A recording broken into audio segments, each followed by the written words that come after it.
आज हम 15 नंबर देखेंगे साझेदारी व्यापार का व्यवसाय का चैप्टर। Question number 15।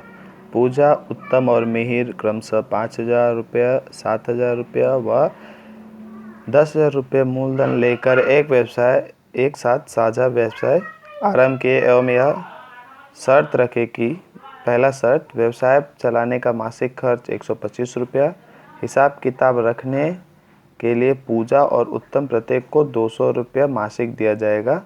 वर्ष के अंत में 6,960 रुपया लाभ हुआ तो किसको कितना रुपया लाभ मिलेगा, ये हमें बताना है। तो सबसे पहले हम तीनों का मूलधन का जो है अनुपात वो निकालेंगे। पूजा, उत्तम और मिहिर।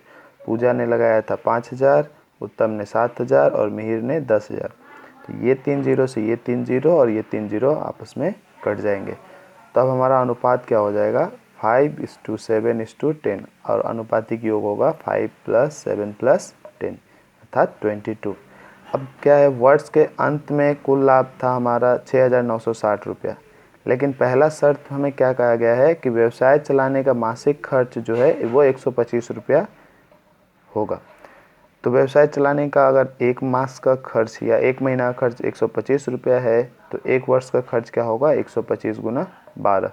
तो 125 गुना 12 हो जाएगा 1,500 रुपया। दूसरा शर्त क्या है कि हिसाब किताब रखने के लिए पूजा और उत्तम प्रत्येक को 200 रुपया मासिक दिया जाएगा। अर्थात ये जो 200 रुपया दिया जाएगा ये पूजा और उत्तम को प्रत्येक महीना दिया जाएगा एक वर्ष तक, क्योंकि ये व्यवसाय कितने वर्षों तक चला है, एक वर्ष। यहाँ देखिए वर्ष के अंत में हिसाब दिया हुआ है, अर्थात ये व्यवसाय कितने दिन तक चला, एक वर्ष। तो हिसाब किताब रखने के लिए एक वर्ष का खर्च क्या होगा, 200 रुपया उत्तम को, 200 रुपया पूजा को एक वर्ष के लिए दिया जाता है, अर्थात 12 माह के लिए दिया जाता है। तो एक वर्ष का जो खर्च होगा हिसाब किताब रखने का वो होगा 200 + 200 गुना 12। यहाँ 200 + 200 क्यों कर रहे हैं, क्योंकि 200 उत्तम को मिल रहा है और 200 पूजा को, तो दोनों को ऐड करके क्या होगा 400। और चूंकि एक वर्ष तक मिल रहा है इसीलिए हम क्या करेंगे 12 से गुना करेंगे। तो जब 12 से गुना करते 400 को तो हमें क्या मिलता है 4,800 रुपया। अर्थात खर्च कितना होगा हिसाब किताब चलाने के लिए 4,800 रुपया और जो व्यवसाय चलाने के लिए खर्च है वो 1,500। अर्थात ये रुपया और ये रुपया क्या होगा कुल लाभ से चला जाएगा, क्योंकि इतना खर्च हो जा रहा है, ये हिसाब चलाने के लिए इतना खर्च हो जा रहा है और ये व्यवसाय चलाने के लिए। तो हिसाब किताब रखने के लिए एक वर्ष का खर्च हो गया 4,800 रुपया।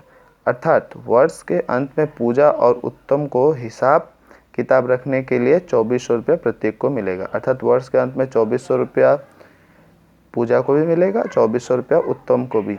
ये उनका क्या है हिसाब किताब रखने का खर्च है। अब उसके बाद जो लाभ होगा उसमें से भी उन्हें कुछ हिस्सा मिलेगा। तो शेष लाभ कितना बचेगा, कुल लाभ माइनस मासिक खर्च प्लस हिसाब किताब का खर्च। तो कुल लाभ था 6,960 रुपया माइनस मासिक खर्च है 1,500 रुपया और हिसाब किताब का खर्च था 4,800 रुपया। तो ये दोनों को जोड़ेंगे तो कितना होगा 6,300 रुपया। अब शेष लाभ क्या होगा 6,960 माइनस 6,300, तो शेष लाभ क्या बचेगा 660 रुपया। इस 660 रुपया को क्या करना है, हमें उनके मूलधन के अनुपात में बांटना है, अर्थात ये 5:7:10 में बांटना है। तो आइए देखते हैं शेष लाभ को मूलधन के अनुपात में बांटने पर प्रत्येक को कितना मिलेगा। तो 660 रुपया में पूजा का जो हिस्सा होगा वो 5/22 गुना 660। 5 इसलिए लिख रहे हैं क्योंकि पूजा का अनुपात कितना था 5 और 22 अनुपातिक योग।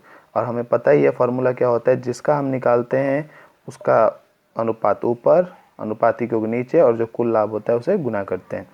तो ये 22 से कट जाएगा 30 बार में, तो 5 × 30 150 रुपीज़। तो 660 रुपये में पूजा को जो मिलेगा वो कितना है 150 रुपया। फिर 660 रुपये में उत्तम का हिस्सा होगा, उत्तम का अनुपात 7 था इसीलिए 7/22 गुना 660। तो 22 से ये 30 बार में कट जाएगा तो 7 × 30 210 रुपीज़। तो 660 रुपये में उत्तम को मिलेगा 210 रुपये। फिर 660 रुपये में मिहिर का हिस्सा होगा 10 × 30। ये एक बार काट देने से हमें बार बार काटने की ज़रूरत नहीं है, हम डायरेक्ट 30 लिख सकते हैं यहाँ पे। 10 × 30 300 रुपया। अब वर्ष के अंत में जो है पूजा का कुल लाभ क्या होगा 2,400 + 150। ये 2,400 कहाँ से आया, ये 2,400 जो उन्हें हिसाब किताब रखने के लिए मासिक दिया जाता था 200 रुपया करके, तो एक वर्ष का 2400 प्लस लाभ कितना हुआ 150, तो उनका कुल लाभ हो जाएगा 2550 रुपया। वर्ष के अंत में उत्तम का कुल लाभ होगा 2400, क्योंकि इसे भी हिसाब किताब रखने के लिए मासिक 200 दिया जाता था, तो 200 प्लस 2400 प्लस 210 ये हो जाएगा 2610 रुपया। और मिहिर, चूँकि मिहिर को हिसाब किताब रखने के लिए कोई खर्च नहीं दिया जाता था, इसलिए मिहिर का कुल लाभ होगा 300 रुपया, जो कि उसे लाभ से ही मिला है। बस ये 660 रुपया से उसे कितना मिलेगा 300, अर्थात वर्ष के अंत में पूजा का कुल लाभ 2550 रुपया, उत्तम का कुल लाभ 2610 रुपया और मिहिर का कुल लाभ कितना होगा 300 रुपया।